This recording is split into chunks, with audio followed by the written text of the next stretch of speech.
Hello and welcome back to another episode here at the Pilgrim's Well. We're continuing our journey following Christian as John Bunyan is describing his journey as a picture, as a metaphor of the Christian life.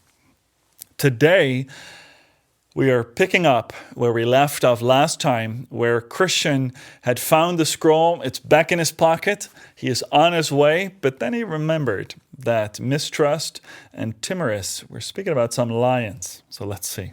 So I saw in my dream that Christian hurried along toward the palace, since he hoped to obtain lodging there. Now, before he had gone very far, he entered into an extremely narrow passage that was along a furlong away from the porter's lodge. And carefully proceeding along this restricted path, a part of the highway, he perceived not far ahead 2 lions that seemed to stand in his way.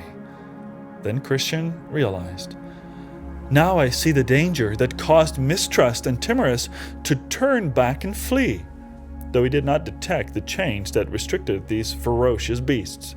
As a result, he was filled with fear and contemplated going back with them, for at that moment he thought that nothing but death was ahead of him.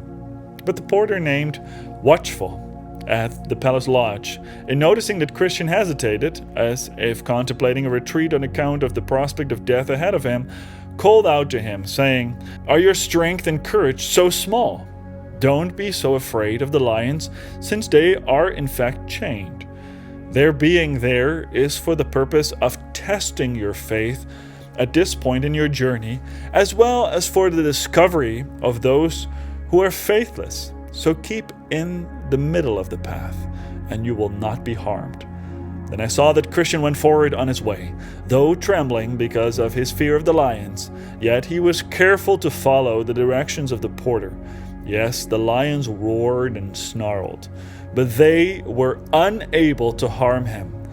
As a result, he joyously clapped his hands and went on till he stood before the palace gate, where the porter awaited him. Well, that is a short chapter, isn't it?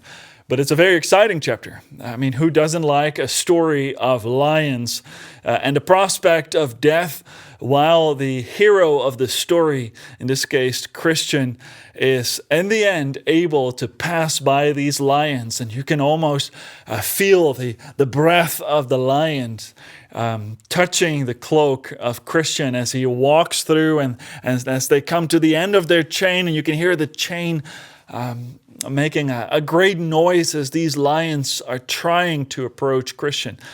But I want you to notice the way that John Bunyan describes the purpose of these lions. He says that these lions are there to test the faith and to show who are faithless. And so it's the temptation and the hardship and the prospect of danger in the Christian life that make us afraid of perhaps going forward. We can think of this in many different types of fears, but consider, for example, the prospect of giving witness for Christ to a family that may harm you. I remember talking a couple of weeks ago to a family from the Middle East who said that if a person becomes a Christian who is a Muslim, that can mean that they will be cast out of their family and potentially even be killed. But many other types of dangers can happen in the Christian life. Sometimes a person can be very afraid to share the gospel to a colleague, or perhaps be honest about that he or she cannot do things that her friends or his friends want him or her to do. And so we are constantly challenged by fear.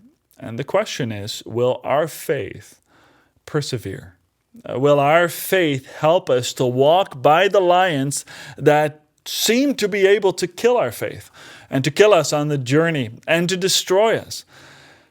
But then, as John Bunyan writes, in the beginning, Christian couldn't see the change that had these lions down. In the same way, in the beginning of our Christian life, we're not able to see that these dangers that threaten our lives and may even at times cost us our lives, they're only chained dangers. If we stay on the path, God will lead us through, and no temptation or no attack of Satan can ultimately kill us if we're faithful. Well, that's for today's chapter of the Lions. We pray that it's a blessing to you, and we look forward to seeing you next time. Goodbye.